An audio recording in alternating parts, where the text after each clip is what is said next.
Welcome, ladies and gentlemen, to our Sunday gathering number 97. So hard to believe we've been together every Sunday. Yes, we have for 97 weeks. I'm Sandra Champlain, and if we haven't met yet, hello. I'm here with my dearest friends, Carrie, Phil, and Darren. And each week we just try to do different things to bring you joy, give you some direction for the week, celebrate life, and also celebrate the afterlife, because our loved ones are very real, very present in our lives. So I'm going to turn it over to Darren, who has created our unique theme for today, and let him tell you a little bit more. Hello, everyone, and a massive welcome to all of you. I haven't been on here for the past couple of weeks, or missed a few weeks in January, because I've had a couple of poorly bunnies, and they have been critically ill, but touch wood and fingers crossed, and they're on the road to recovery. But thank all of you for your healing thoughts and your kind words. I'm sure it has helped immensely. So thank you so much from the bottom of my heart. I truly appreciate that. When I realised it was my turn to do this Sunday gathering, or to be the chair for this Sunday gathering, I struggled in my head. What do I do? And then I was thinking back to the past few weeks, how it's been, what's gone on. And I thought, you know what better theme than to represent our animal kingdom? So I won't tell you too much more, because it unfolds throughout the course of this evening. But there's myself, the chairperson, and I'll also be doing the address.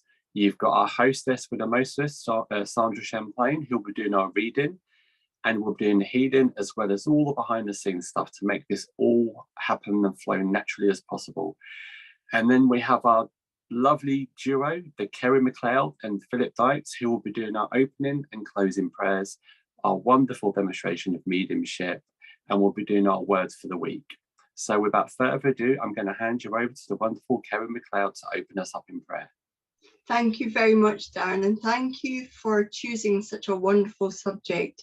And the opening songs, giggling away, because they are so true. So as we open up our service in prayer, allow yourself to think of whoever you feel is that creative force of life, or that God, and enter into the silence as we ask you to join us in prayer. Divine and ever-present Spirit, today as we celebrate our furry friends, our friends with feathers, and our friends who dote on us as we do them, we celebrate the life, whether they walk with us in the seen or unseen worlds. We celebrate the love that we get from them, that unconditional love and understanding, that love and understanding that comes at times where we need it the most. Allow us to celebrate both our loved ones in the spirit world and those still with us here, allowing it to lift our hearts, soothe our souls, and remind us that life continues after physical death, beyond that, into that unseen world. So today, let us think of pets past and present as we move forward into today's gathering. Amen. Thank you, Carrie. And I've got your reading for today. Yes, I do.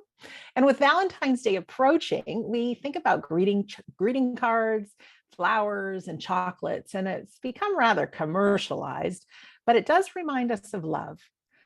But as much as we feel love for people, this is the perfect time of year to remember how special our furried, feathered, and maybe even finned friends are. There really are some great life lessons that we can learn from our pets. So first is life purpose and commitment. Now, this is my personal story. For me, I've had and felt really deep love for pets. One in particular is my Millie, my kitty, who reached a place in my heart, and an amount of love that I felt that I honestly have felt for very few humans. Very, very special.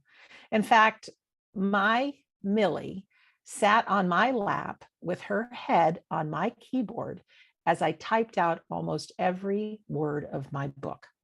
It's a true story. Unfortunately, Millie got very ill and we had to put her to sleep. It was a devastating evening for my aunt and I can tell you.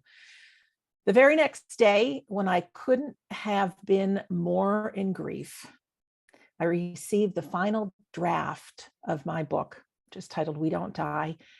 before it went to print. So I had to read it just one last time. When I read it, I felt comforted, and I was given understanding about the pain I was feeling, and also was flooded with joy about the reality of the afterlife, and that I really was going to see Millie again and be with her. And for me, I think I needed to know the impact of my words on people that are grieving. And so to me, Millie became my angel for that. And it's given me fuel and passion to keep sharing these words because I know the difference that they make. And as Carrie mentioned, our pets are in the afterlife, and you may not know it, but they are some of the first that greet us when it is our time. And just imagine the tails wagging and just all the love there. Of course, our loved ones are there too, but our furry friends are too. Pets can teach us how to face hardships. Animals have a way of looking fear straight on the eyes. You can take a rescue dog, for example. These dogs literally go into devastated areas, sniffing out those in need of help. They do not falter under pressure. They do not run away from that which they fear. Instead, their sole purpose is to help someone in need. If you are having a disagreement in a relationship, we can take inspiration from these fearless pets. Rather than sweeping issues under the rug, we can face them head on. We can sit calmly with another and discuss the problems at hand. In the long run, our relationships will be stronger. Pets teach us all about showing enthusiasm. And let's face it, it's easy to tell when a dog is excited. Their tail starts wagging and they can barely sit still. Their tongue hangs out of their mouth. They are genuinely focused on you. All they want to do is show you how excited they are because you are in their life. Now, you don't have to wag a tail or stick out your tongue to greet your loved ones when you see them. But when we see them, we can stop what we're doing for a little while and focus solely on them. What says unconditional love more than your undivided attention and true interest in what is happening in a loved one's life? Our pets teach us about being loyal. Pets are as loyal as you can get. They are here to support you, be your comfort, and help you stand tall. They will sit beside you when you feel sick. They will walk beside you when you need a friend. They just want to give you the support and love that you need. When our friends and family members are in need, we too should be supportive and loyal to them. We can stand beside them. We can hold them up. We can be their rock in times of trouble and their cheerleader in times of joy. The power of nurturing. Well, while currently I don't have an indoor pet to love, I have learned the power of nurturing the little critters outside beside me that live in the woods behind our house. A year ago, I put some bird feeders back there, which quickly became a wildlife sanctuary. I've learned that people who bird and squirrel watch actually live longer as it creates a peace and stillness and appreciation of life within us. Over the summer, Mom and I had the tiniest hummingbirds enjoying the sugar water I put out for them, as well as 5 gigantic turkeys who would stop by every morning and every evening to eat the seeds that dropped from the bird feeders. Yesterday, we had a blizzard. We had about 18 inches of snowfall. Now, just before our Sunday gathering, I just finished shoveling out the cars. But believe me, I was outside on this side of the house about 5 or 6 times yesterday, in the snow, in the blizzard, making sure the bird area was shoveled and there was plenty of food for my little friends to eat. I never imagined myself as a bird lover, but I feel a sense of excitement over watching like an ever-changing canvas filled with a variety of colors, and all the animals have their own unique personality. And it really is fun to watch. And I think it's really good for the mind too. The biggest gift that I've gotten out of this, though, is while I don't have the unconditional of a love from an animal coming into me, coming out of me is this sense of caring and nurturing. And it is love that this brings me. I mean, there's so much joy. I think you can tell on my face.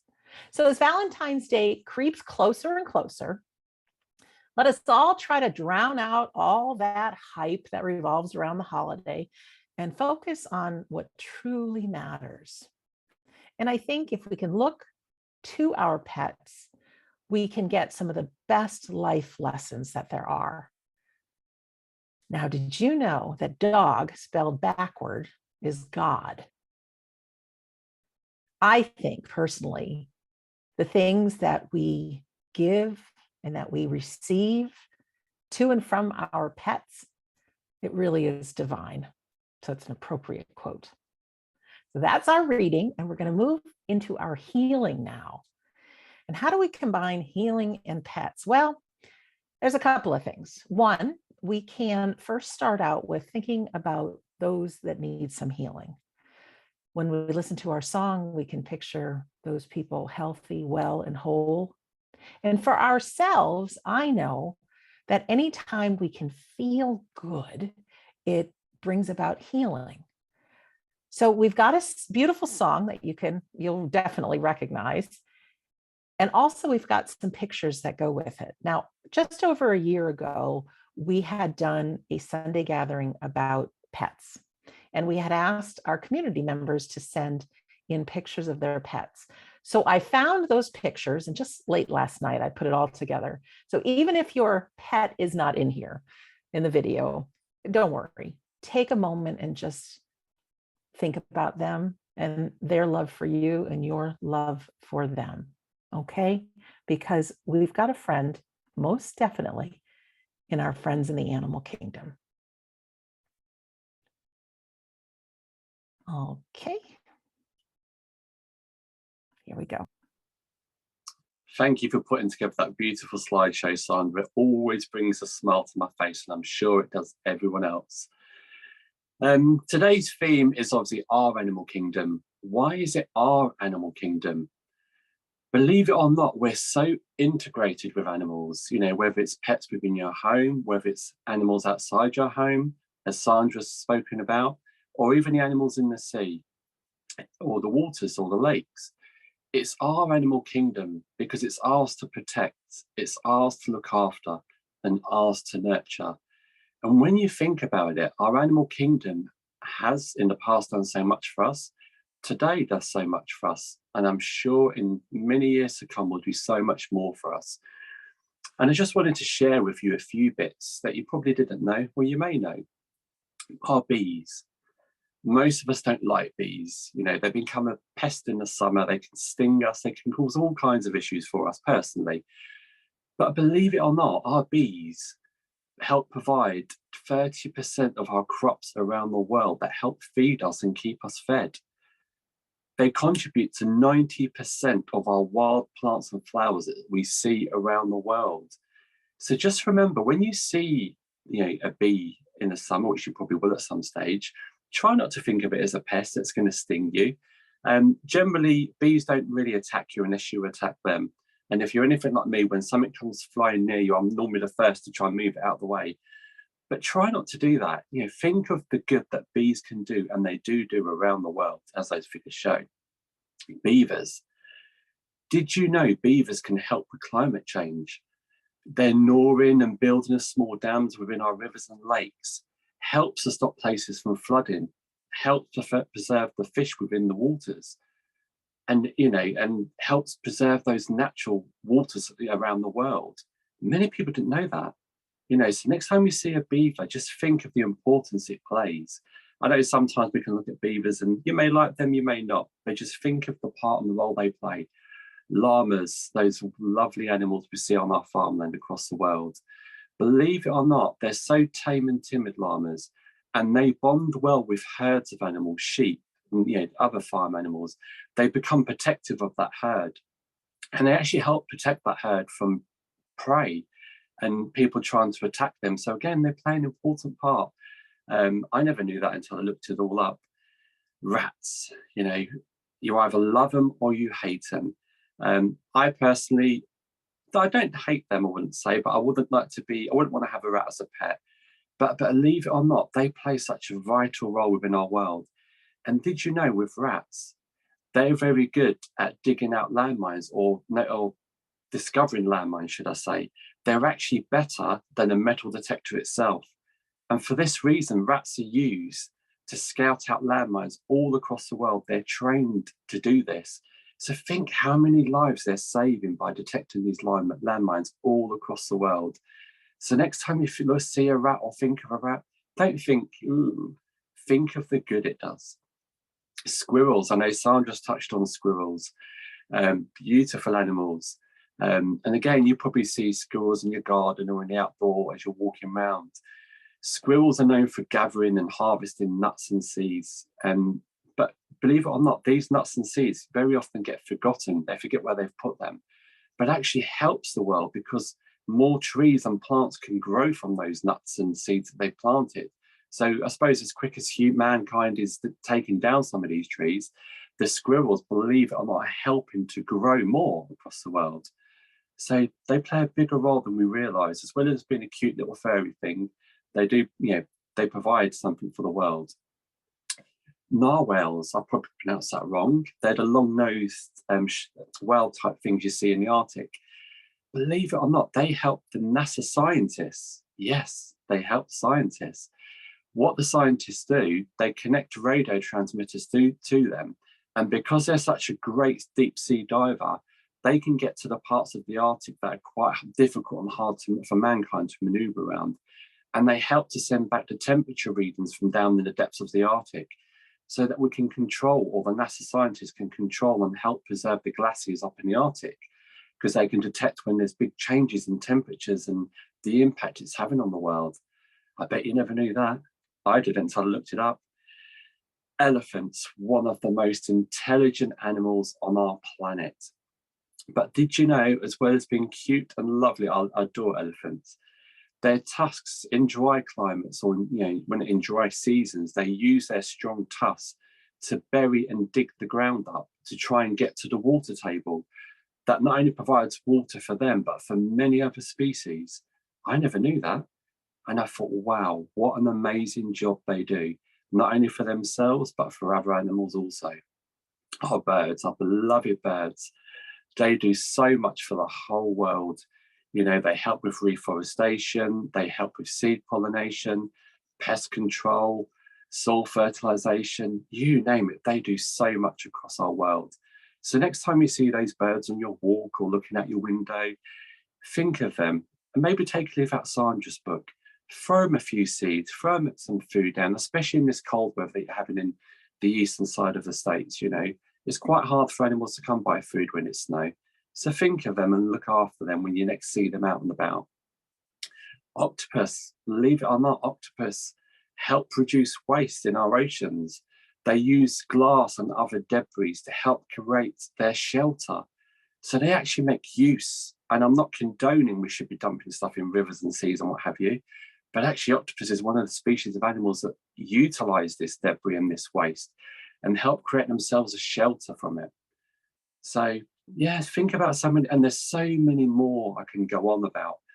But when you start really delving into it and looking at some of the animal species we've got throughout our world, it's really magical and interesting to see.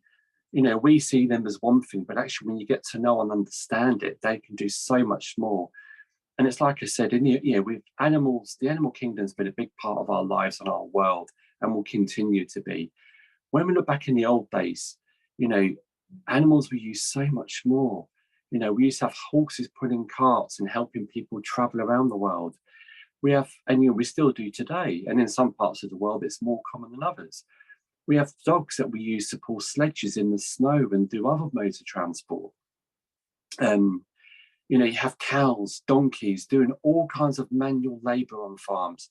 Hopefully that's diminishing now over time, because we're getting equipment and stuff to be able to do that, so we can allow the cows, horses, donkeys to live their natural lives how they should, rather than use them for labor.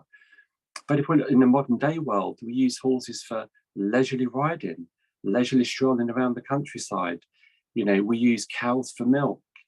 We use donkeys to do some manual labor still. But when you look, our animals provide food, meat, milk, eggs. They provide wool and hair for clothing. When you start looking at our animal kingdom, they do a lot more than we realize. And I think sometimes we just need to stop and recognize that. And I know Sandra touched on rescue dogs. If you look at our dogs and other animals, they help mankind during wars, during natural disasters. They're the first ones to go in and try and search and find people that are still breathing that can be rescued. Dogs are the first ones to go in and try and detect bombs. If I was at a place or somewhere, and I'm sure you're the same, would you want to be the first one to go and try and see if there's a bomb in that building? Because I wouldn't. But yet these dogs do it lovingly. They go in, search out the bombs, and make us aware and alert us to these bombs. They search drugs. They search things that's no good for our planet, no good for our people. How many times have you been through an airport and the dog's going around sniffing all the bags? They're helping us fight crime. They sniff out money. If someone's doing something illegal or naughty, and they're carrying a lot of money, they can sniff that out. They can sniff out firearms. They're helping to protect us constantly, all the time. But the ironic thing, and the thing I still find hard to believe, and I've never been witness to it and I would never condone it, but they always say when a man beats a dog, that dog will always return back to that man. They forget how they're treated. And if you look at rescue dogs, and I'm sure many of you have rescued dogs over the years from rescue centres, and you read the horrific stories that some of these animals have gone through, but yet, you adopt them, you take them home, and they show nothing but unconditional love. When you look at humans that's been mistreated, or, and how they react, it's very different to how an animal reacts. And it's like Sandra said, animals can teach us so much. And I think we need to take a leaf out of their books. And some of those pictures that came up through the healing segment, where you saw, cats cuddling each other, rabbits hugging up to each other, all that kind of stuff, that's the natural instinct of an animal. Animals don't have fear. Animals don't have hate. We hear a lot about dangerous animals or dangerous dogs now, don't we? But that dog wasn't born dangerous. It was man's hand, man's intervention that caused that dog to be the way it was. It taught that dog to be aggressive. It taught that dog to be dangerous. And they cross, people crossbreed dogs they shouldn't be doing. And it's so, some dogs get a bad rep for being a dangerous dog. No, it's not the dog that's dangerous. It's mankind that's dangerous. We're the ones that have created that dog to be that way. But no animal is born bad, and no animal is born to be bad. And I talked about pets, we've got the pets within our homes, you've got the animals outside our windows, you've got the animals within the waters. If you think to, the past couple of years, we've gone through a pandemic, never seen, I don't know how many years. Many of us cooped up within our houses due to lockdowns, etc. But one of the biggest things I've heard from a lot of people, and I've said the same, we got to see and really hear nature outside our windows. On a nice, warm, sunny morning, I would be sat in a garden having my breakfast, and you wouldn't be hearing planes rumbling over. You wouldn't be hearing cars running down the road. You would hear the sound of the birds singing their hearts out. And how many times can we say we truly spend our time to experience that? Many of us have said it. It's lovely to hear. It's calming. It's peaceful. And it brings joy to our hearts. You're sat outside a nice, warm, sunny day, and all you can hear is these beautiful birds singing away. Flowers. We saw all these lovely flowers. We've got the time to enjoy outdoors during lockdown. And again, that's thanks to the animal kingdom for creating that for us. I think we truly got to experience and enjoy that during our lockdown. So let's not forget that. But it was only brought to light because of lockdown. We took that time, we stopped, and we truly got to enjoy our outdoor world. And I know where I live, we sit out in the garden very often in the warm weather. And in a nice, warm, sunny evening, as dawn's, as the sun's starting to set, we've got a lot of bats, because where we live, we've got a lot of oak trees around, behind us and all around us, and they're protected in the UK. By law, you cannot chop down an oak tree; they belong to our Queen. So we've got hundreds of them around this area. And very often when we sat there on a nice sunny evening, you see these bats flying across our heads from tree to tree. And you know what? You never would have thought that, and you would never, it just shows how truly beautiful nature can be. And again, we'll be lying in bed of an evening, and Scott likes to have the window open a little bit, much to my dismay, because I like the house to be warm and snug. But then, do you know what? We get to hear the owls tweeting away. You'd never get to experience that or hear that. And generally, if you think, when you go around the world, you never generally hear or see much about owls. And we never see them, never. But it's so nice laying in bed and just hearing them talking to each other and tweeting, and it's such a magical, lovely experience. Is all I can say. And many of us have pets. I myself have 2 cats and 5 rabbits, and I know Sandra's already touched on a lot of this, but I cannot explain, how much pets mean to us and what they can truly do for us. I've got 2 cats that are both sisters. We've had them since birth. And it was so funny watching that video at the beginning about what cats do and how they behave. And so much of it is true. And I know I laughed when I saw the bit about when you're in the bathroom, the cats come in. They do. Our cats they can wander every room of the house. When I first got them, I lived on a main road, so I didn't let them out because there was a lot of cats run over. And because of that, when I've moved, they've become indoor cats. They're not interested in going out. One of them, if we're sat outside in the summer, she'll sit on the doorstep and look over, but she won't come out. And the other one, she'll bravely come out, but she'll sort of meander between me and Scott. She'll sit on our laps or sit next to us, but she won't go off far. And I remember when I first got them, they always come in the bathroom when you're in there. And I remember one particular day having a bath, and these 2 cats used to sit on the side of the bath. How they used to balance on the bath, I don't know. And it's true, they follow you everywhere. They don't sit on the bath now because one fell in the bath one day and one fell in the bath the next day. So as of then, they never sit on the side of the bath. But if I'm having a bath, they'll come into the bathroom and they'll sit, probably on the floor at the side of the bath. But it's so true. And they're so, I've got one cat that will follow me everywhere. From the moment I get home from work, she is my shadow until I go to bed. And she would come to bed with us, but we don't have them in the bedroom because they do want to play at 3 a.m. You'll be laying in a deep sleep and you'll get the pat on your face or the claw or the claw on your lip or something. And we need our sleep. But they sleep against the bedroom door. Their beds are outside the bedroom door, and they'll sleep right up against the bedroom door. And the minute they know you're awake, they're scratching and banging at that door to get in. But it's amazing how loyal animals become, how, they really can tell your thoughts. Animals know what you're going through. They've got better senses than we have.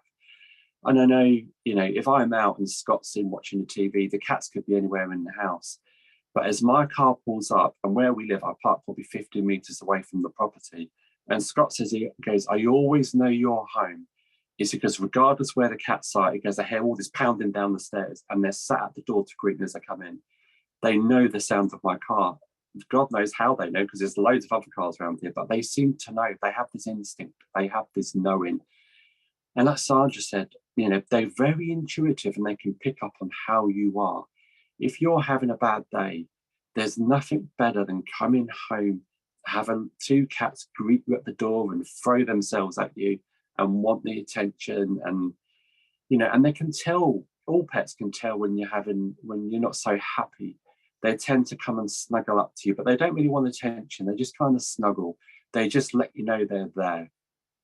And if any of you have got pets, like Sandra said, sometimes we can love our pets more than people. And if you look at our pets, you know, they don't want the latest computer game. They don't want you to buy them luxury things. They don't want you to give them pocket money. They don't disagree with you. They don't challenge you. They don't argue with you. They very rarely get annoyed with you. You know, all they want is your love, your attention, and a bit of food. That's it. That's all our animals want. They're not demanding. But do you know what? They can be our loyalist and best friends, and they can teach and show us so much about compassion. You know, when I speak to people, you know, pets can do so much. They can reduce our stress levels. And I'm sure you'd all agree with me, all of you that have got pets, when you've had a bad day, a stressful day, you walk in and you've got your 2 cats there waiting to greet you. You open the hatches and your rabbits come out to greet you. There's nothing better than that feeling. You can shut yourself off, you know, from the outside world and just enjoy the company of your pets. They can be cheeky. Every pet has its own personality, and I'm sure you'd all agree. And you get to know your pets as well as they get to know you. You know when something's wrong with them. And it's so funny. And, you know, we've got 2 cats and 5 rabbits. Every single one has their own personality. You can tell what they're thinking almost. You can tell what they want to do. You can tell how they want to do it. You can tell what food they want. They all have their favorite foods. But, you know, they're amazing at relieving our stress. They're great at relieving our anxiety. They're great at relieving depression. You know, and I know many people that's got pets, you know, to ease loneliness. And did you know they're great at, you know, encouraging exercise? If you've got a dog, you've got to go and walk it. So guess what? You're getting exercise. They're very playful, and they're probably the best companion you'll ever have. You can never fall out with a pet like you do friends and family. You know, they're there for life. They're there forever. Friends are for life. They ask no questions, and they never judge, and they never criticize. How amazing is that? So not only do you get all these cuddles and kisses and licks and gentle scratches and taps, but they truly are our best friends. You know, and we need to look at the animal kingdom. It is truly our animal kingdom. We need to preserve it. We need to help it. You know, it does so much for us. So just have a think, you know, like Sandra does, you know, she's got wildlife outside our window. We all do. You know, why don't you think of our animals and our animal kingdom and what they do and have done for us? You know, take some, rather than throw all your food away, take your food and feed it to animals. We do. We have wild foxes, hedgehogs. You know, they're quite partial to a bit of meat or a bit of bread or whatever it may be. And think you're helping that animal, that, you know, in turn they will help you. So let's see what we can all do as as mankind. Let's help preserve and grow our animal kingdom. They're our best and loyal friends we will ever have. And I just wanted to finish off with 2 little quotes. We can judge the heart of a man by his treatment of animals. Everybody deserves somebody who makes them look forward to tomorrow. So whether that's a human, whether that's an animal, we are on this world together. We will live on this world together in harmony. And the only way we can do that is to look out for each other, love each other, and protect each other. So thank you for listening to me. And I'm going to hand you over to Sandra. Thanks so much, Darren. My inner child is smiling, and my outer, my big kid me is smiling too. I didn't know if you guys knew this, but after a year ago that we had talked about pets, several of the members of our We Don't Die Sunday Gathering community actually adopted animals. So a shout out to you guys. And then just recently, there's been some friends amongst us that have volunteered at animal shelters. So it's a good way not to be alone. I know this time we're not with a lot of people, but there are those in need and they might have 4 legs. So anyways, just planting that seed. And then also, if you're a Netflix fan, there's a wonderful documentary called My Octopus Teacher. So you can see how smart the octopus are. It's amazing. It's just amazing. So we're going to move on now to our demonstration of mediumship. And we've got Carrie and Phil. Oh, we love Carrie and Phil. And they will be bringing through some loved ones from the unseen world. If you've been with us before, you know what I'm about to say. If this is your first time here, we're going to tell you how this goes. Carrie and Phil are longtime mediums and tutors. In fact, our new classes with them are starting this coming week. You might want to join us for those. The spirit world contacts them. So as much as we might put in our requests to our loved ones to work through them, they have an intelligence and they have this all sorted out. While there might be the four of us delivering the Sunday gathering for you, there could be 4 or 5 different representatives from the spirit world that come forward, but letting us all know that all of our loved ones are healthy, well, and alive. They're with us. They have work to do, so they're not with us 24/7, but they're only a thought away. And through our demonstrations, it really does prove that they're with us in the important times, and they know what we're thinking. They can cheer us on, and love never dies. So when a spirit representative comes forth to Carrie or Phil, they work through their senses, through their thoughts and memories and feelings in all sorts of ways, and they'll do their best to relay the information they're given. And so you'll hear them first give several bits of information about the person that has contacted them. So we want you to listen and really listen into this, because the spirit world knows who's in our audience. So it doesn't matter if you called in today or if you're in our Zoom room here, they know who's here. They do. And they will describe a person that is one of our loved ones. It could be a friend, it could be a family member. Sometimes it's a little bit distant, but just really listen in. If you can understand every bit of information that they deliver about this person, we want you to press your raise hand button. Now, I know it takes some time sometimes to find that button. And if you guys want to just find that button on your device right now and press it, you can do that right now. See how it works. Lots of new people with us. Welcome. Pressing the buttons. And then you want to press it again. It'll say lower hand. Press it again. Very good, everyone. Sometimes it takes a minute or two, as many people could understand the bits of information about the same person. So we'll give a little bit more information, and then we'll narrow it down to one person. At that point, I'm going to press a magic button on my side, and you'll see something pops up that the host wants you to unmute, and then you'll be able to press an unmute button. You don't see it right now, but you will if you get chosen here. And then you'll work with either Carrie or Phil. And all we need you to do is listen. And they will deliver different bits of information. And we want you to be honest. We want you to say yes, no, or I don't know. Those are the 3 choices. Let them do the work. Let them deliver the information. Sometimes we get so excited and we want to share, but we're going to ask you to just do yes, no, or I don't know, or say yes, no, or I don't know. We want everybody to be certain that it's the loved ones coming through, that you haven't volunteered information. Anyways, that's how it goes. Now, before the demonstration, we always play a music video, and today is no different. And with our theme of the animal kingdom, we have a very familiar song with some unfamiliar faces. So it's just a good time to relax, feel joy, feel love. If you want to just invite in your loved ones, whether they're with us physically or not, into your room, I'm sure they're already there cheering you on, but just sit back, relax, and enjoy this song. Here we go. Oh, I love that dog. Hello, Carrie. Hello. Do we really need to go into the demonstration? Can we not have more of those videos, Darren?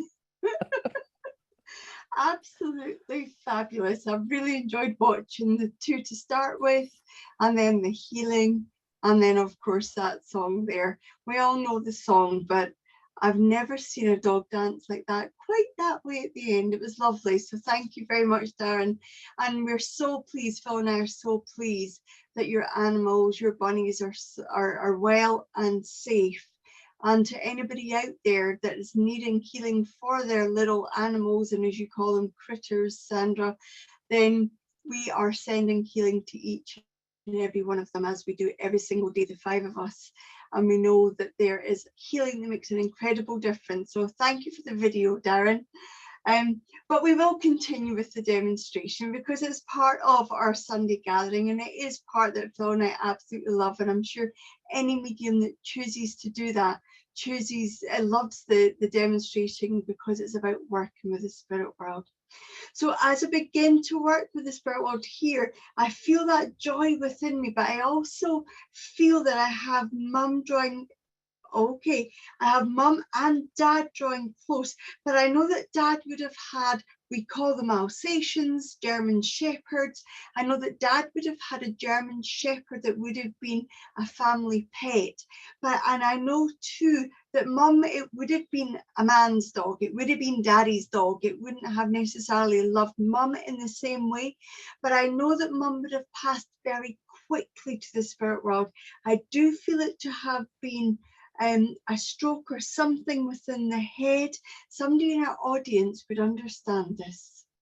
Thank you very much, Carrie. All right, ladies and gentlemen, if you can understand this information, would you please press your raised hand button?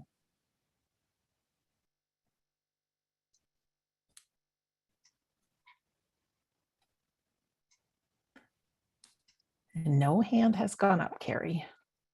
That's okay. It means everybody's doing exactly what you've asked them to do if they can't understand every single thing. But I do know that I can't change Mum and Dad, because I do know Mum and Dad is here. So if somebody would understand Mum, and we'll get to the pet in a moment, but would somebody understand Mum and Dad in the spirit world, and Mum would have passed with a stroke or an embolism within the head, within the head.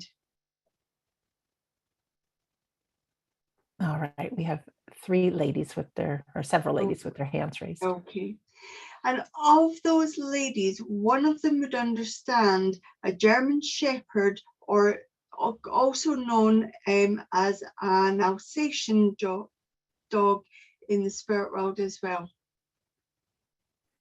All right, ladies, keep your hands raised if you can understand the dog as well, and lower your hand if you cannot. So we have 4 hands raised now. Of those 4 people, one of them would know that this dog was a man's dog. It took the commands from the man, it respected the man. Not saying he didn't. I do feel it's a male dog as well.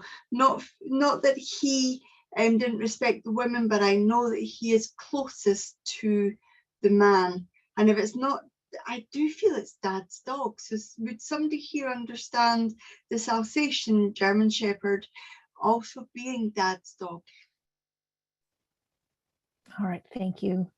Ladies, if you don't understand that last bit of information, if you would put your hand down.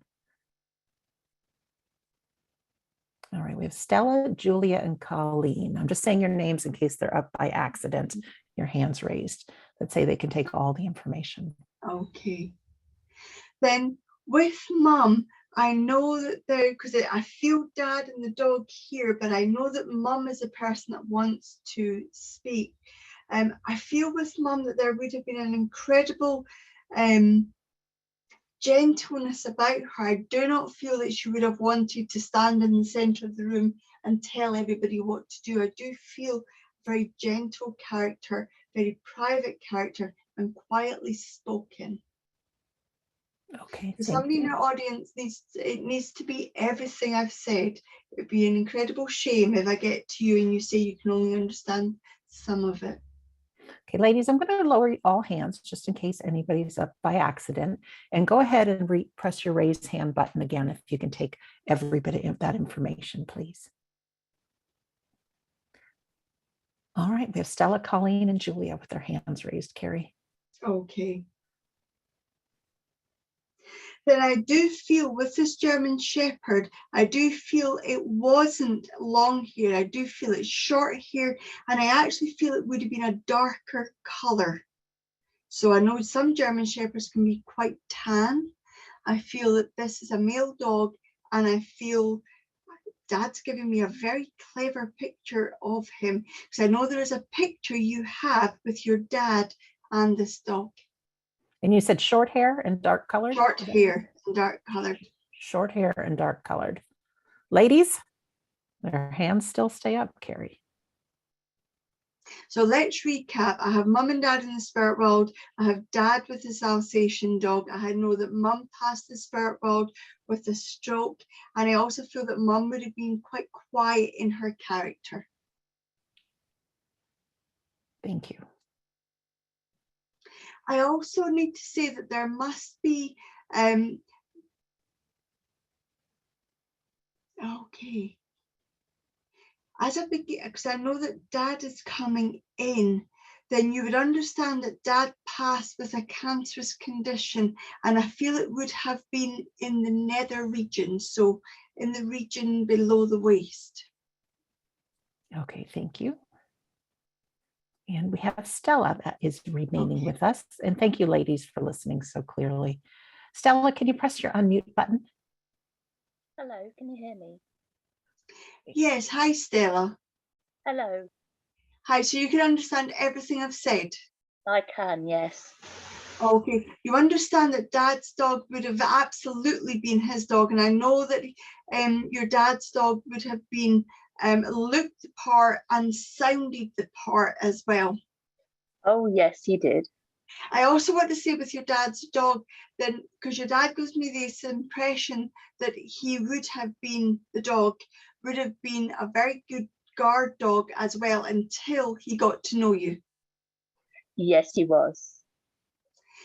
I need to say as well that there's an incredible sense with your dad that he must have taught this dog some tricks as well.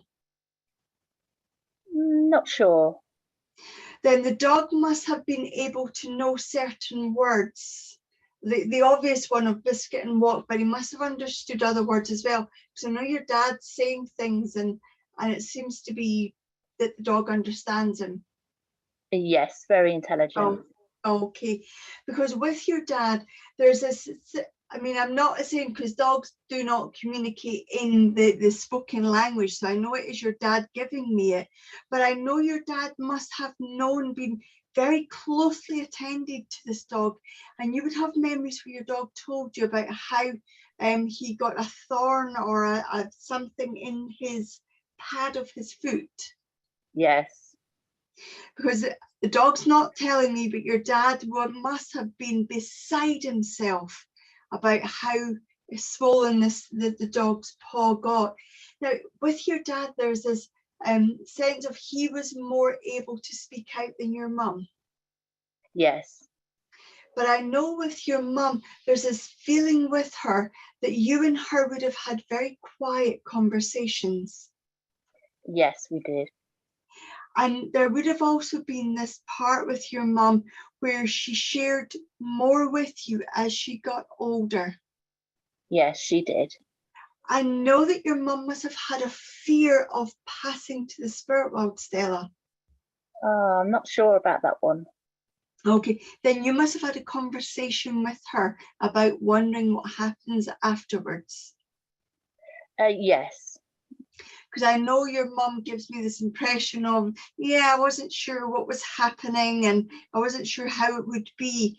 But I know from your mum that those conversations helped her on her transition, because the type of passing your mum had, she did not have time to really meet other members of the family before it happened. No, it was very quick. You would know that your mum had health conditions beforehand, though, that people were focused on that instead and never thought that this would happen. Oh yes, definitely.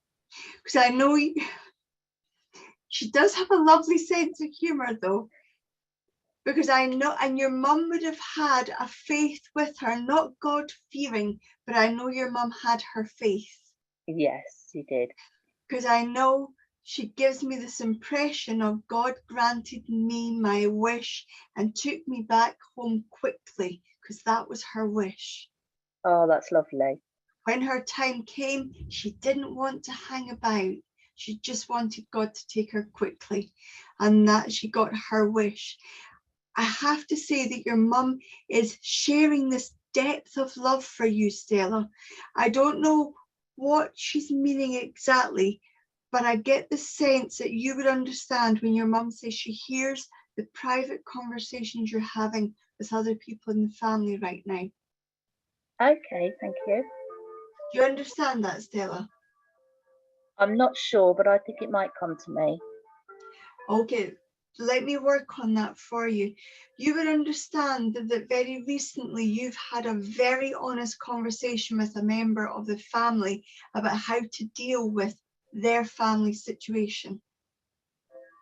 I'm not sure. I can hear your clocks in the background. That must be the top of the hour.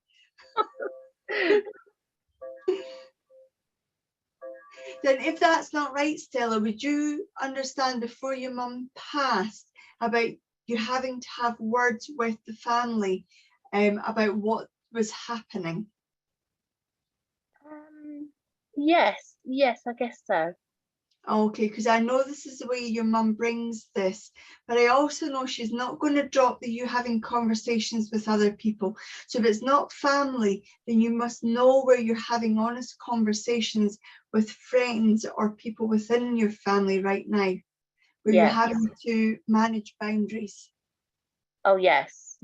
Okay, because I know your mum's wanting to let you know she hears that, she is there. Your dad is here with the dog. He's not saying too much because I know it's your mum that wants to have this word with you, because it's your mum that would have had this conversation with you had she still physically been here. Thank you. Thank you very much, Stella. I'm glad we got to you in the end. That's lovely. Thank you very much. Thanks, Stella. Thanks, Stella. Thanks, Carrie.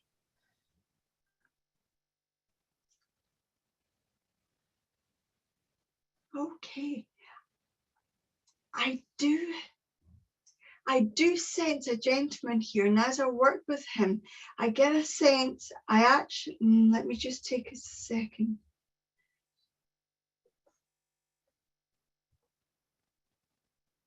Okay, somebody here must understand either visit.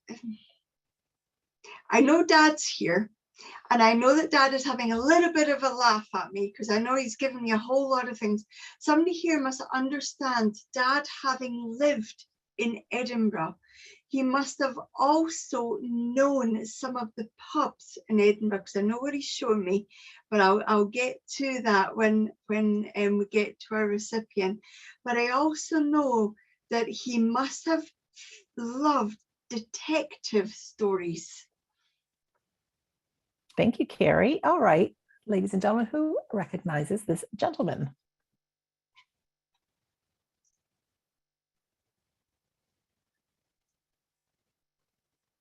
No hands up yet? Now, we started off with no hands last time, and then I ended know. up with more hands that we could deal with.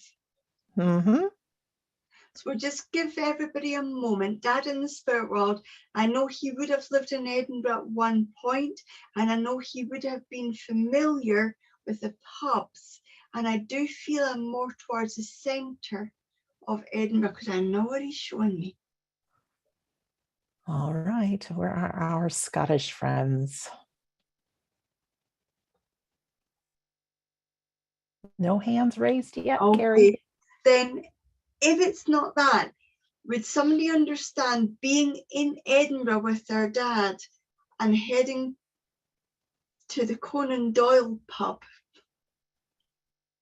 I know where it is. Thanks, Carrie. No hands.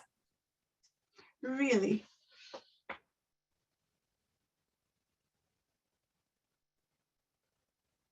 So if I drop the relationship, would somebody understand a gentleman who lived in Edinburgh and would have frequented particularly the Conan Doyle pub? I know it's on the corner of Leith Walk and George Street or Queen Street.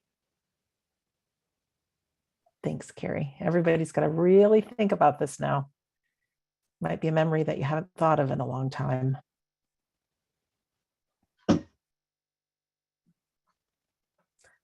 No hands raised, Carrie. Then let me work with this, because I can't go too far from it, because I see it and I hear it, so I can't discard it. Then somebody in our audience understands going to the Conan Doyle pub in Edinburgh.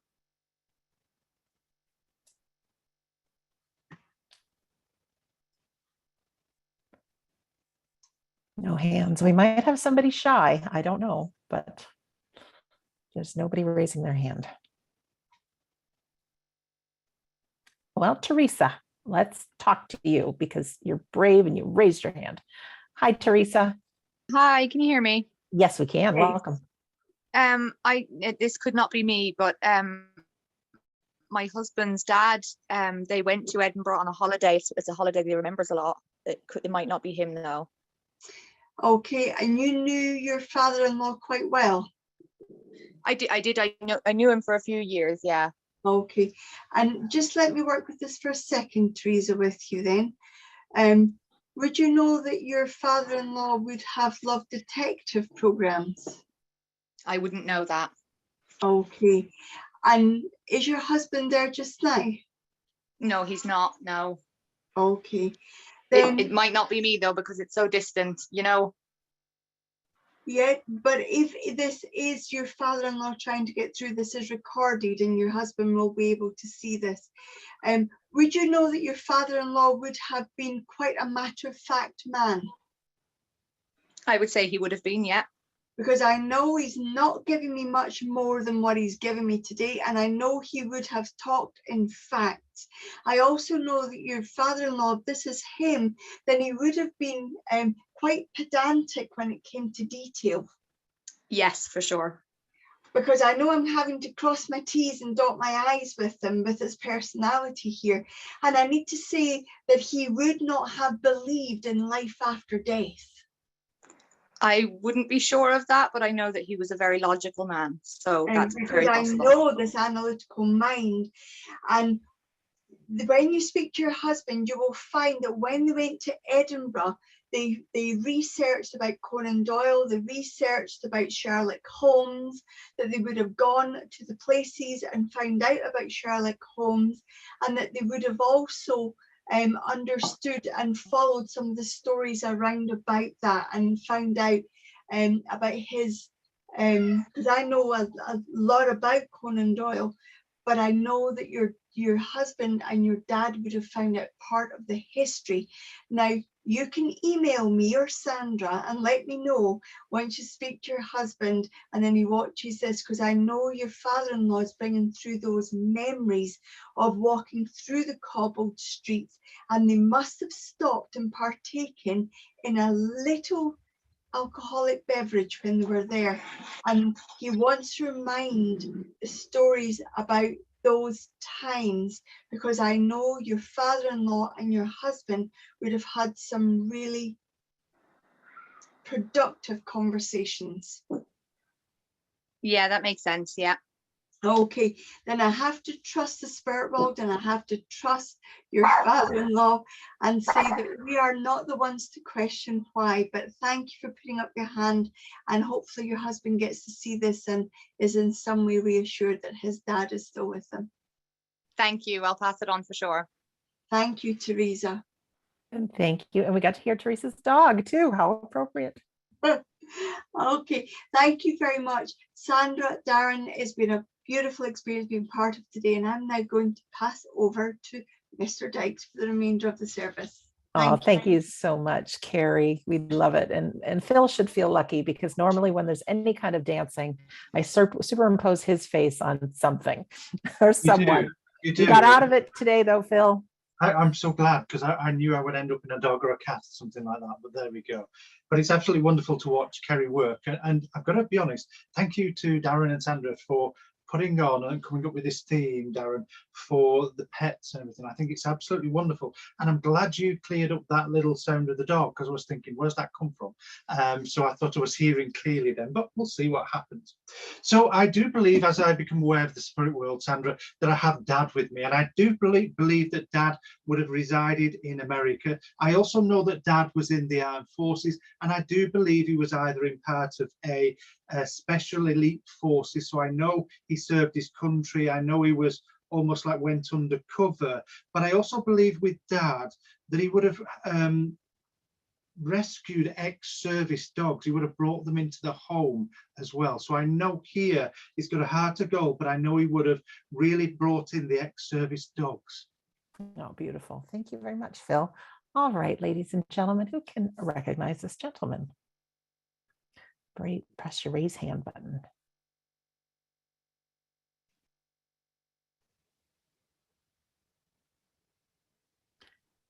No hands up just yet, Phil. That's absolutely fine.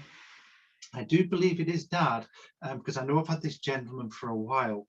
I do believe, like I said, he was in the armed forces. I do believe he would have served his country, not just as a regular soldier. There would have been a bit more about him. And I feel that he held that bit more of a position as well within the armed forces. But I know that there's memories where he would have either rescued, and when I say rescued, almost like from shelters and everything, the rescued dogs that were ex-service dogs as well. Thank you. Okay, ladies and gentlemen. I know you're all thinking, but no hands up just yet. It's absolutely fine, because I know this dog would have been treated better than any family member, because it just feels that it's almost like wherever Dad went, the dog went. There would always be snacks and things given to the dog, and I believe that Dad would just spend large amounts of time with the dog as well. So I know it's very obedient, very well trained. Thank you. Is there someone out there that this is pulling on you, but you're just not 100% sure? You know, you got that gut instinct, maybe. Okay, let's talk to Judy. Sometimes you feel it, but you're just not sure. Judy, can you press your unmute button? Hi, Judy. Hello. Welcome. Hello, Judy. Do you understand everything I've said? No, not everything.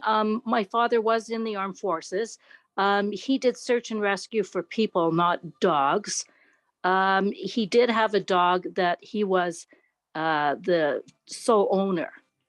Okay, bear with me 1 second, because I never said he rescued dogs. I know he was in the armed forces, but I feel here in the UK, we call it rescuing dogs when we take them from other homes. So just bear with me a second, Judy. The dog he had, would it be right in saying it was an ex-service dog? No.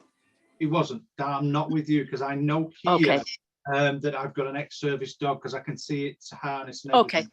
All right, thank you. Come forward, Judy, though. Thank you. Yeah, thank you for coming forward, Judy. It might be just one of those evenings, but I'm going to work with this. If I'm wrong, I will drop the relationship of Dad, but I can't change any of the evidence because I just feel here that I know I'm in the armed forces. I know that with the somebody's not speaking up. I know somebody's not coming forward. So the dog was in the service. Your dog was in service. I know that. I can see its harness and everything. I can actually see a few of the details, so I know exactly what the dog was. Okay, thank you. It's either somebody's not listening, somebody's left the screen, but it's a great shame. I also know that I keep on hearing the name of Thomas in the spirit world and Max as well, and I've got a feeling that there would have been either this dog or another dog called Max.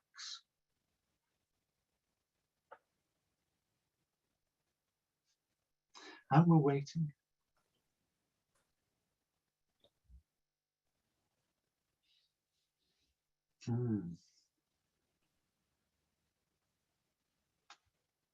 It's a real shame. I know that because I can see the tattoos of Dad and everything, so I know he was in service. I know that that's it. If nobody's coming forward, I'm going to have to just let go of the link whatsoever. It's a real shame. And usually what happens is somebody comes up afterwards and sends us an email. I could take all of that. So let's just see for a second. In fact, I'm going to ask for something else just for a moment, Sandra. Okay.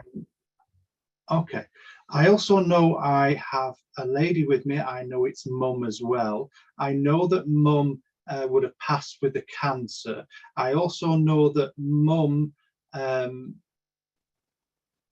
would have almost been a military wife as well. So I know here there would have been large times where she would have been at home because she was that military wife.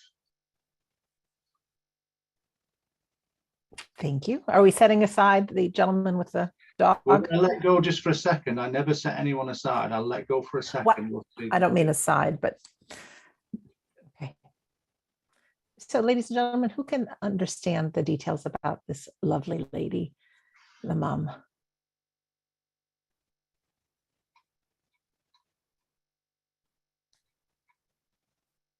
Let's talk to Stacy. Hi, Stacy. Oh, can you unmute yourself, Stacy? I accidentally pressed the button.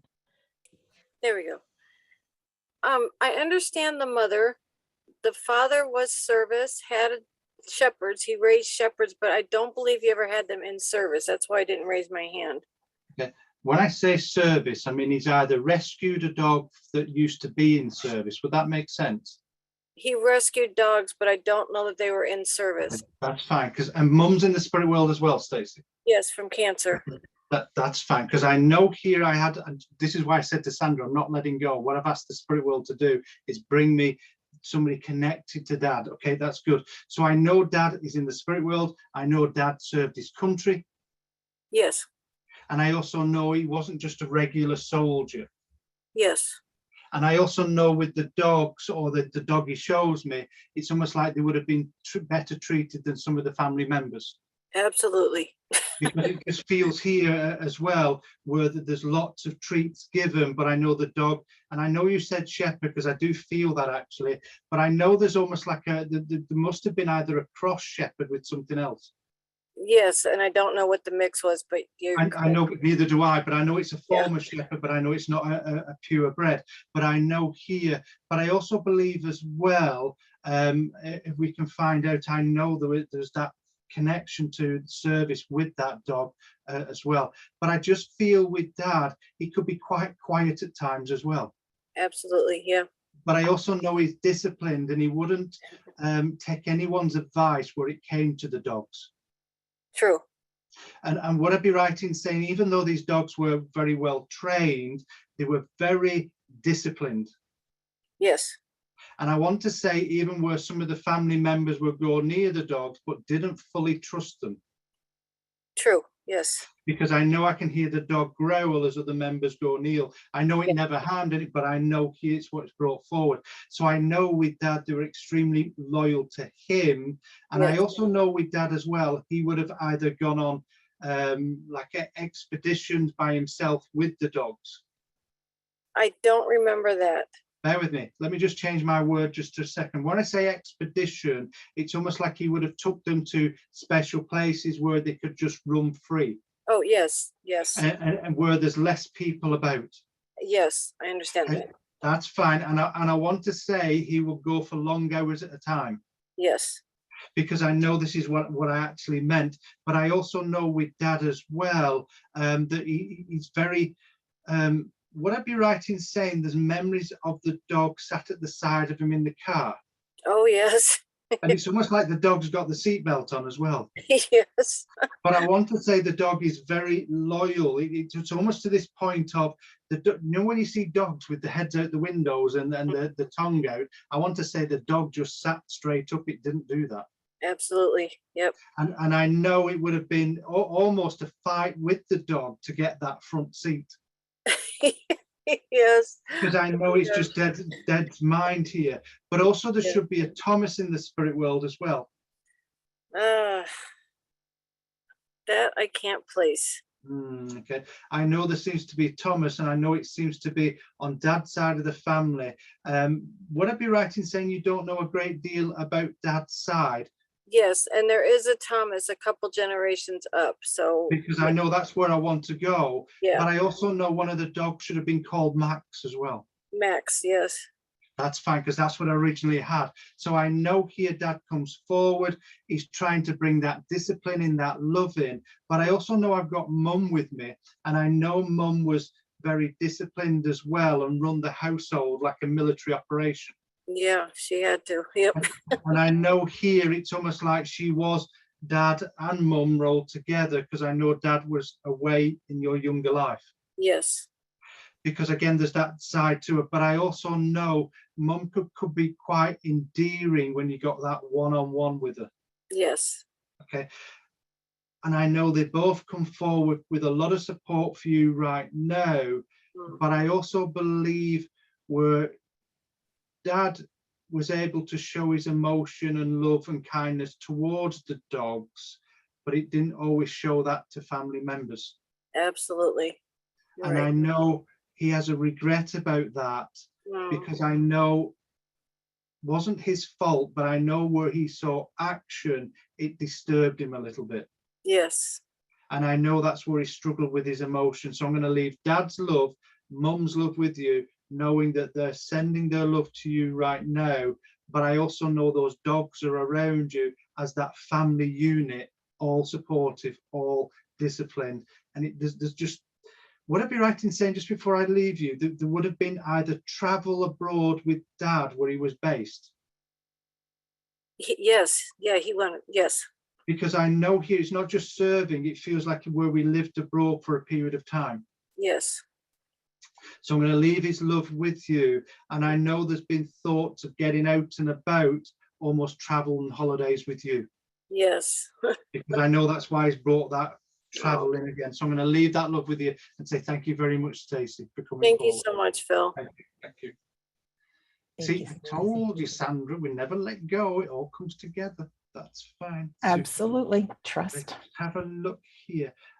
Okay, so I hope that's right. I know I've got mother with me, and I know as a mother comes forward, I do believe she's got 2 dogs with her, and I'm sure they either, I hope I get this right, ladies and gentlemen, they're called Shih Tzus, if I remember rightly, or something very close to that. I hope I've got, because all my mind's just away with the fairies at the moment. But I know mum would have loved her little dogs, and I want to say that mum would have either dressed them in little jumpers and things like this, because I know they seem to be close together, and that's fine. But I know with mum, again, it feels like a disease that took her to the spirit world, like cancer, but I know she wasn't a great age. It feels like she was only in a prime of life. But again, there's just a sense of family loyalty and just wanting to be around the dogs and the family. Very sweet. Thank you, Phil. All right. Who recognizes this lady? Putting your 2 little dogs in jumpers. Fact, I've just been corrected, Sandra. I know mum's in the spirit world, but the person I want to speak to would know of the 2 dogs in the spirit world. They weren't mum's. I just need to correct myself. They weren't mom's dogs. They weren't mum's dogs. Okay.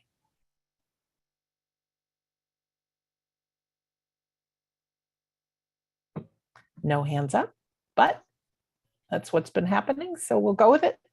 Absolutely. Absolutely. And I do believe as well, I'm just questioning something, Sandra.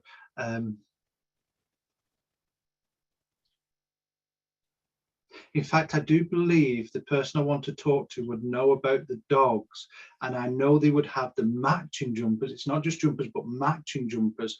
And I know they would have fancy collars with the names underneath as well. And I'm going to go for this because I actually believe their names were Tom and Jerry. Goodness. Okay, who does this ring true for? And again, if this is pulling on your gut instinct that maybe it's me, press your raise hand button.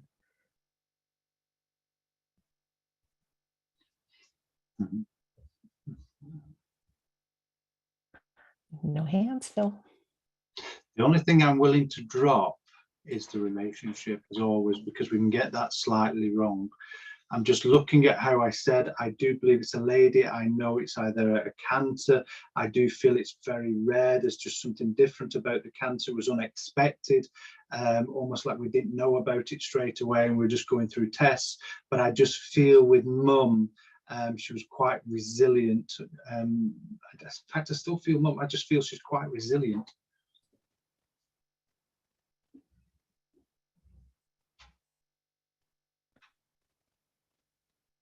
No, it's correct. Could be one of those days.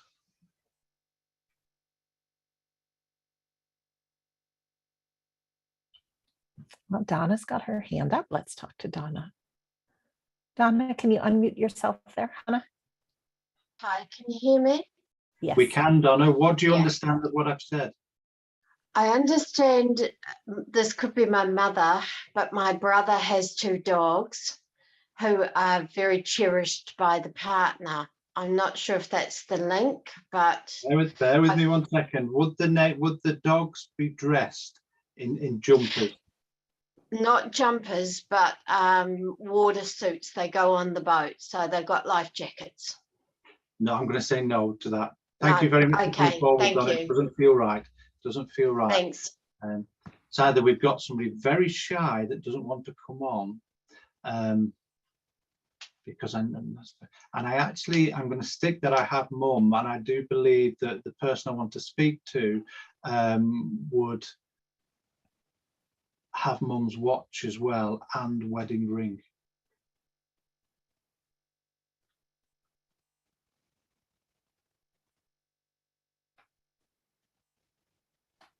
Deborah's got her hand up.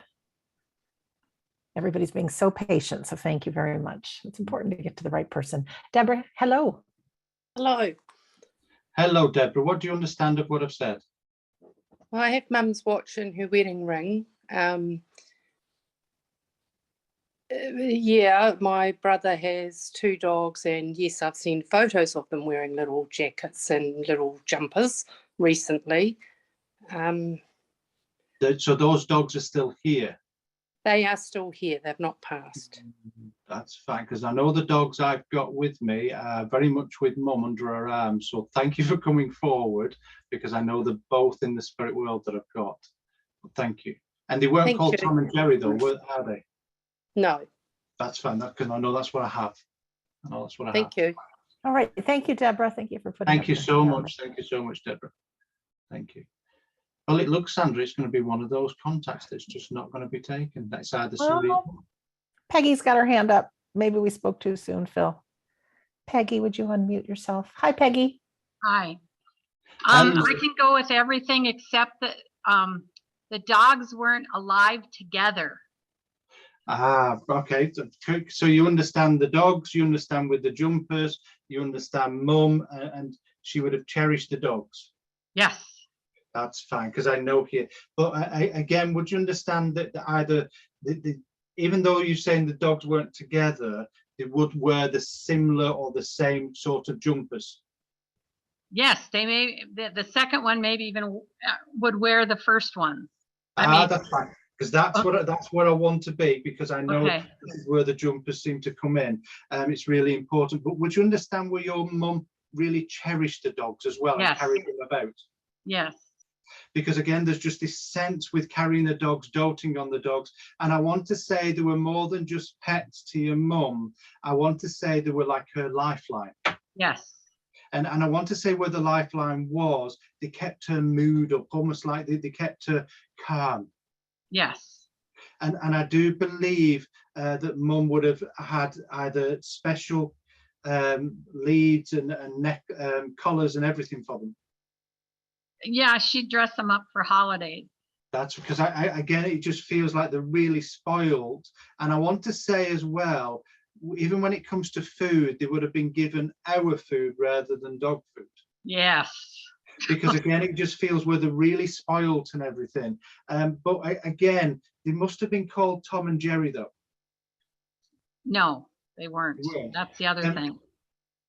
Bear with me 1 second then, because I want to look at this. Then would you understand the name of Jerry in the spirit world? No. Now I'm going to look at it just a slightly different way, because I do feel I am with you. Would I be right in saying that even though your mum liked dogs, there were certain animals like mice she didn't like? Yes. And would I be right in saying there's a memory of mum having a mouse in the house where she was scared of it?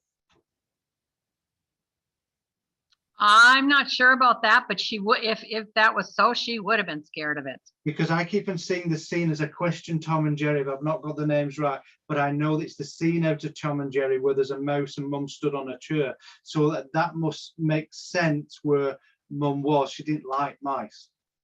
She didn't, no. Fine. But I just feel here that the way Mum is as well. If I said she could be quite resilient and strong-minded. Yes. And people must have spoke to her about the dogs and where she treated them too well. I don't know about that either. Bear with me, Peggy. Would it be right in saying people used to think that the dogs got treated better than them or paid more attention? Yeah, I could go with that. Yeah. Because I know here it's just the way that Mum is towards these dogs. But again, there's just this sense of fun with Mum. And I want to say where she would talk to the dogs and expect that answer back. Oh, totally. Yeah. Because again, it just feels this interaction. As much as I'm listening to you, I'm listening to Mum talk to the dogs. So I know that Mum, but it just feels where she would go everywhere with them. And I know you said you took them on holiday, but I feel she took them everywhere. No, that would be a no. Right. Then whoever she left the dogs with, she must have had to really trust to look after them. That would be a yes. Because I know here she's not going to leave them with everybody, because I know within the sense of her, she doesn't trust many people. She just wants to really hamper them and everything else. And I do believe if she could have got away with it, she would have took them everywhere. That's probably true. But I also know as well, Mum's just coming forward and thanking you for looking after her as well. So there must be where you tried to look after her the best you could. Yes. But I also feel there's a very sentimental value there. Would I be right in saying Mum was a big one for family? Yes. And I want to say that you were extremely close to your Mum as well. Yes. And she would have confided things in you. Yes. Because again, it just feels she didn't trust a lot of people, but those she did, she confided in. And it's almost this sense where she would tell you things about other members of the family. Yes. Yes. So I know that love and support's there. I want you to know that Mum's well and fine in the spirit world. She's got the dogs with her. I know they've got the jumpers on. And I also want to leave you with one last thing. Mum was always proud of her appearance. Yes. Because I know as well as the dog's looking well, she looks amazing. So I'm going to leave her love with you and say thank you very much, Peggy. Thank you, Phil. Thank you very much. Sandra, I'm going to leave everybody's love and everything, say thank you very much for allowing us to demonstrate once more. Oh, thank you so much, Phil. Really appreciate it. I know you guys will be back in a minute with the words for the week, but I have some announcements. It's a very exciting week as we're going into February, but not quite. There's a great opportunities to work with Carrie and Phil coming up this week. On Tuesday, we have a very special class called The Way to Your Spirit. And for people who don't know, being a human being is a tough road, and it's a great opportunity to really learn to be fully self-expressed and all those little triggers and things that maybe aren't working so well for you. So it's a real journey for your soul. And each month there's a different theme, and the theme for February is Awakening Your Inspiration. So there's no breakout rooms. It's just a journey for you. Of course, you get the replays if you can't join live. On Wednesdays, we start our psychic development class, and the theme is how to deliver a psychic reading. Thursday, we have mediumship development, and the theme is how to deliver a medium reading. Now, the thing is, for these classes, we ask that you are proficient in your psychic skills before moving on to mediumship. And also, this past month in January, Phil and Carrie taught the foundations of both psychic and mediumship. So we'd ask that you watch the replays of those before joining us live in our classes, but they start this week. And then we have on Sunday, we have a 5-hour class with Carrie and Phil called Sitting in the Power. And you don't have to have any prior experience in anything to join. It is a beautiful class. It gives you an opportunity to learn this sitting in the power, which you'll spend a lot of times with your eyes closed, but it's a very beneficial thing to learn because it's used in so many different ways in healing, really peaceful, getting centered, but it's also like a good shot in the arm or plugging yourself in, to your soul in the unseen world, because it's what mediums do to really boost their mediumship and get a stronger connection, is building that. And so you can, you tap into your own inspiration and philosophy. There's a ton of things that they'll explain, but it's a really nice experience and you get to sit in a whole bunch of different ways. And of course, being with Carrie and Phil is always fabulous. And if you can't join live, again, you get the replay. So don't worry about that. Tomorrow, I'm going to be with our friend Scott Milligan, who is a rare kind of medium. I said this yesterday and it cracked me up, rare kind of medium, but he's a physical medium as well as a trance medium. And we don't see too much of physical mediumship in the world. That's how mediumship first started off, though, many, many years ago. And although he's not practicing because we're not together face to face in real life, he'll be reliving some of the stories and some of the miracles that he's witnessed and been part of with physical mediumship. It's called Treasures from the Golden Shores. He'll also be doing a sitting for healing that will have our eyes closed, as well as a demonstration of trance mediumship. So his stories are just really some great things to behold. On Friday, again, I'm with Scott, and we have In the Arms of Eternity, which is just a very lovely healing, sitting for healing. And then we move into a demonstration of trance mediumship, where Scott allows his friends in the unseen world to speak through him. And there's always great questions and answers about life and death and the afterlife. And boy, they bring tears to my eyes, and they're filled with comfort and joy. So you can find out about everything coming up, everything, and then some at wedon'tdie.com. If you click on the store button, you can scroll down and see everything. You can also register for our upcoming Sunday gathering while you're there.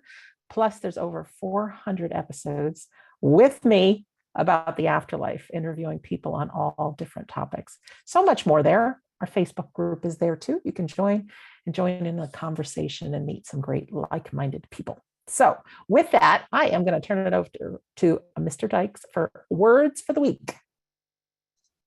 Thank you, Sandra, for those wonderful announcements. But again, we're going to go back to the animals because they show us a way of life that's completely different. Those that have got animals or had animals or got memories of those pets, when you woke up, you were greeted in the morning in many different ways. You know that your pet, your dog, your cat, whatever, always greeted you when you came home from work, and they were always happy to see you, and they melted your heart. That excitement to see you just filled you with joy. But also animals, pets, do far more than just that. They, as Darren said, they know when we're down, when we're not feeling that great, or when we may be anxious or nervous.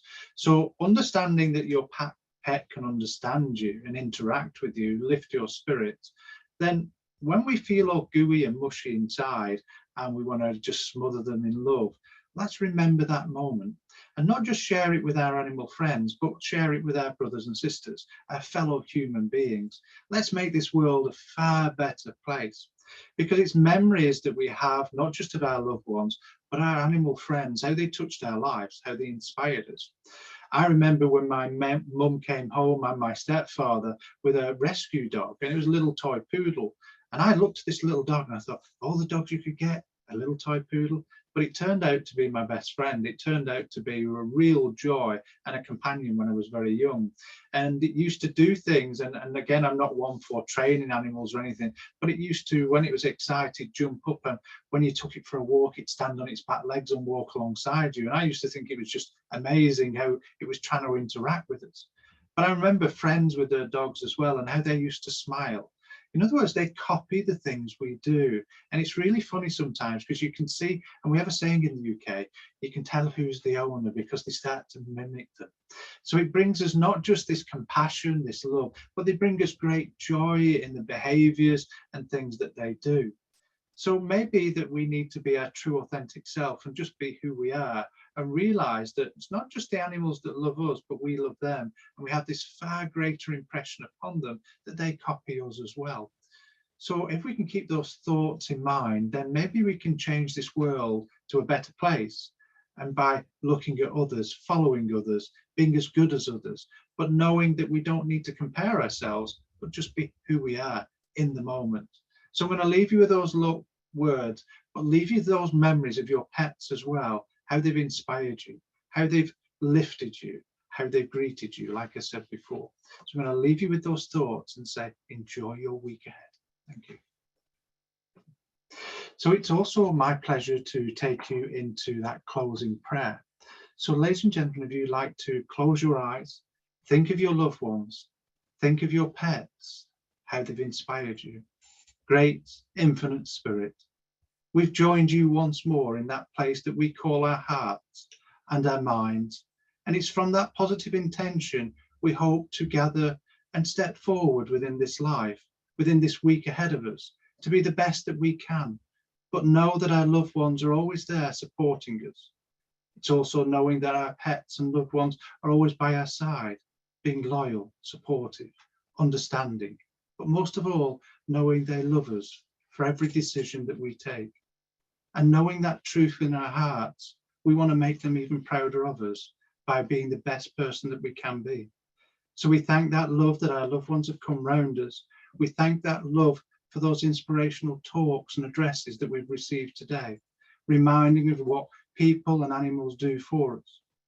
It's within that rejoicement, unity and love, Father, that we ask for that blessing upon every head bowed before us. Thank you for listening, and I hand you back over to Sandra and Darren. Oh, thank you so much. Darren, any last words from you for you? Because we've got a fun video coming. Just to say a massive thank you to Sandra, Phil and Kerry for everything they've done and everything they do. Thank you to you guys, watching at home week in and week out. We really do appreciate it. And again, thank you to any one of you that have contributed in some kind of donation. It's not needed, but we truly, truly do appreciate it. And a massive thank you to all those in the animal kingdom as well. So thank you. Have a great week, and I'll pass you back to Sandra. Oh, thanks, Darren. I just wanted to say, a couple of years ago when COVID hit the world and we were all forced to go into lockdown, put a big change in our life. But for the animal kingdom and our pet friends, they couldn't have been more excited. More time with you. So this last song is really a song from them to you. So here we go.